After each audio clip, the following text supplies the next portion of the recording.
Here are some weak rebuttals to a bunch of atheist arguments. Atheists have a lot of arguments, but they never really think of anything new that the church hasn't had answers to for the past 2,000 years. So let's answer them. Religion causes wars. Well, actually, only 7% of all human wars were caused by religion. Where do you get that number? And how exactly do you discern religious conflicts from non-religious ones? Many conflicts that are fundamentally about resources used religion as an excuse. This makes the distinction quite fuzzy. And if you remove Islamic wars, that number drops down to 3%. A lot of evil has been done in the name of religion. This is true, but the most murderous people in human history have been atheists. The guy running Germany in the 30s was not an atheist. He opposed atheism and spoke about God in both public and private statements. The bit from Wikipedia that says he's an atheist is a quote from Otto Strasser. I'm not just going to take his word for it when all the other evidence is to the contrary. But even if he had been an atheist, millions of the people following his orders were Christians, so Christianity is clearly no safeguard to that kind of thing. This doesn't mean religion is true, it just means you can't use that as an argument against it. If you were born somewhere else, you wouldn't be a Christian. Okay, and if you were born somewhere else, you wouldn't be an atheist. Everyone's beliefs are shaped by their context. It makes sense to infer that a Christian's views were shaped by their social context if they were raised in a majority Christian country, but that's not as clearly the case with respect to an atheist who was raised in a majority Christian country. How do you know which religion is true? Well, everyone, religious or not, has faith in a certain worldview. It's just that some worldviews are called religions and some are secular. Really? In what worldview do I have faith? Are you one of those apologists who conflates inductive inferences with faith? But everyone has to ask the question of which worldview best explains the world. Well, non-falsifiable worldviews can't explain anything. To be an explanation at all, a worldview has to be able to make testable, falsifiable predictions. There's no scientific proof that God exists. Well, by definition, science can only prove things inside the natural world, and by definition, God is something outside the natural world, so science can neither prove nor disprove God. Which is why God isn't an explanation at all, let alone the best explanation for anything. If I tell you that ghosts control the weather, science can't prove that to be false, but you also can't predict what the weather will be with any accuracy greater than chance on the basis of that idea, which is why it doesn't count as an explanation for why it rains or snows. To admit that God is a non-falsifiable idea is to admit that God can't be an explanation for anything. There's no evidence of anything supernatural. Well, that's just not accurate. There are medically documented cases of people with demonic possession speaking in languages they don't know, for example, and people with near-death experiences getting information they never had access to. What's the most probable explanation for those events? That demons and ghosts exist, or that these people actually did secretly know these things? The Bible has contradictions. Okay, you think you found an apparent contradiction that the church hasn't known about for 2,000 years? Every apparent contradiction can be explained by understanding just a little bit of theology. The most frequent explanation I hear for clearly contradictory statements in the Bible is that one or another passage is metaphorical. For example, when God tells Adam and Eve that if they eat from the tree of knowledge, they will die on the day they do so, they don't actually die that day. Every explanation I've heard for this is that they died spiritually or in some other non-literal sense. These kinds of dismissals are non-falsifiable and therefore useless.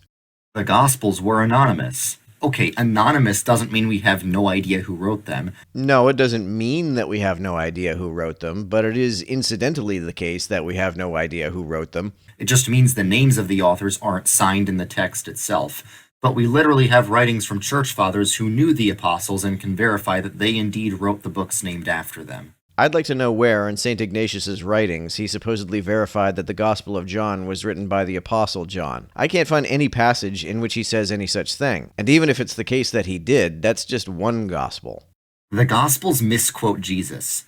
Now, it's true that a lot of secular scholars think the Gospels are a mix of real quotes from the historical Jesus and fake quotes added by the church, but none of them can agree on which quotes are legit and which are not, so we can discard their opinions. Okay, first of all, there's pretty broad consensus among scholars that the passage in John that says, "Let he who is without sin cast the first stone," is a later addition, because it's missing from the first 300-odd years worth of manuscripts. Secondly, even if scholars didn't agree on which passages were later additions, why would that be a reason to disregard their arguments about why they think certain passages were added later? Jesus never claimed to be God. Yes, he did. He didn't say, "I am God, worship me," but he showed that he was God in many places in all four Gospels by doing things that only God can do. In the passage in Mark in which Jesus tells a guy that his sins are forgiven, the folks witnessing this say that only God can forgive sins. But then Jesus corrects them and says that the Son of Man, a representative of God, not God himself, can also forgive sins. The passage in John in which Jesus claims to have existed before he was born is likely invented by the author of that gospel. I agree with Bart Ehrman's argument that if Jesus had said that, it's absurd that none of the earlier Gospels saw it significant enough to mention. Matthew 8:2 is about Jesus healing a leper, so I don't know what hermeneutical contortionism is being done to turn that into a passage about Jesus letting people worship him. I also don't know how Jesus saying, "My words will never pass away," in Luke 21:33 equates to a claim of divine authority.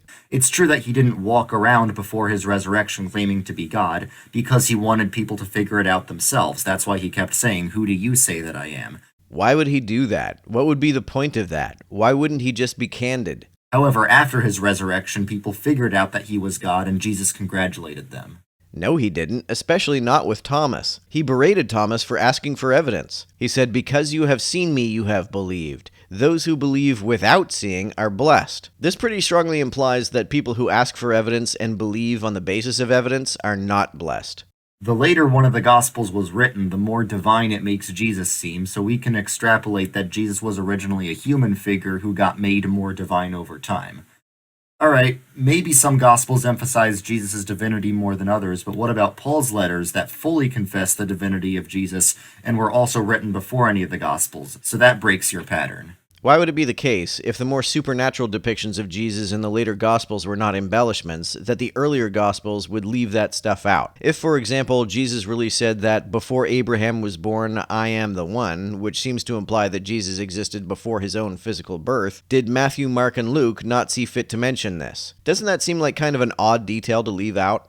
The Bible supports slavery. No, it doesn't. Just because there's slavery in the Bible doesn't mean the Bible supports it. The Bible literally explicitly says, "You may buy slaves." On what planet does that not constitute support for buying slaves? There are some Old Testament verses that could be interpreted as condoning slavery, but Jesus himself said that the Old Testament made accommodations to people's sinful state.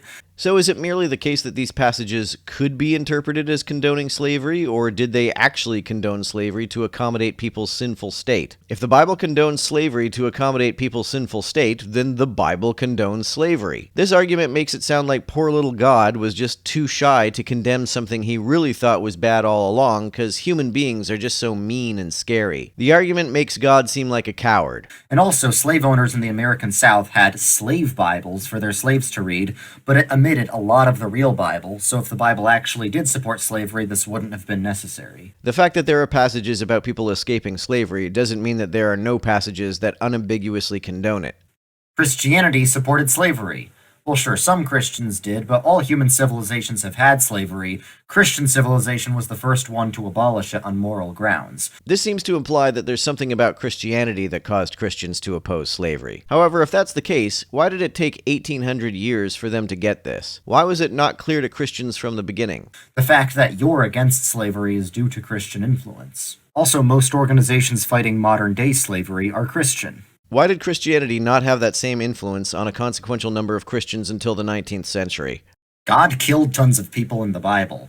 Well, it's actually way more than that. God numbers everyone's days. He's the giver of life, so he can take it, especially if people sin. How does that follow? How does being the giver of life make it okay to take it? If I gave you something, then take it back from you without your permission, that's still theft. But even if it were a true moral axiom that God can take life because he gives life, where does that moral axiom come from? If it comes from God, then the justification is circular.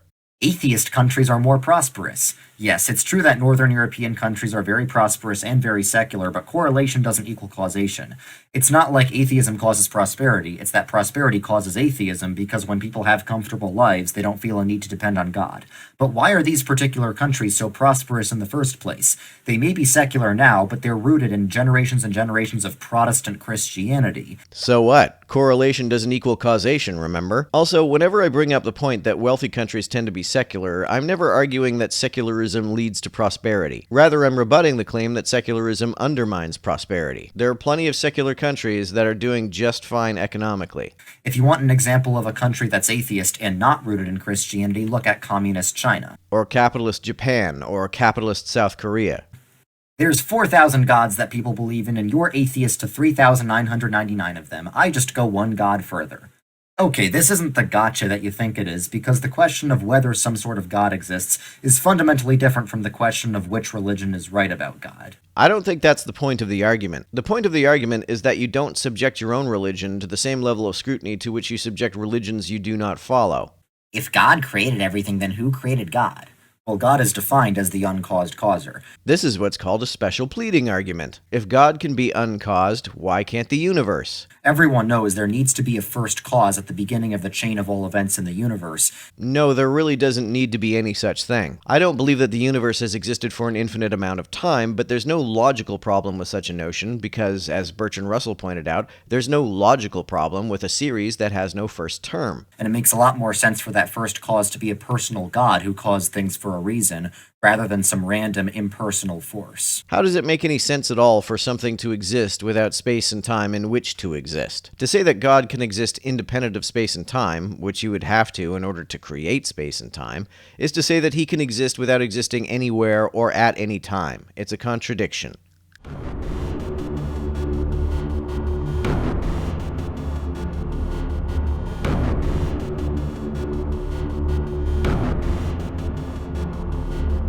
To everyone who helps me out on Patreon, you're a big help. Thanks so much.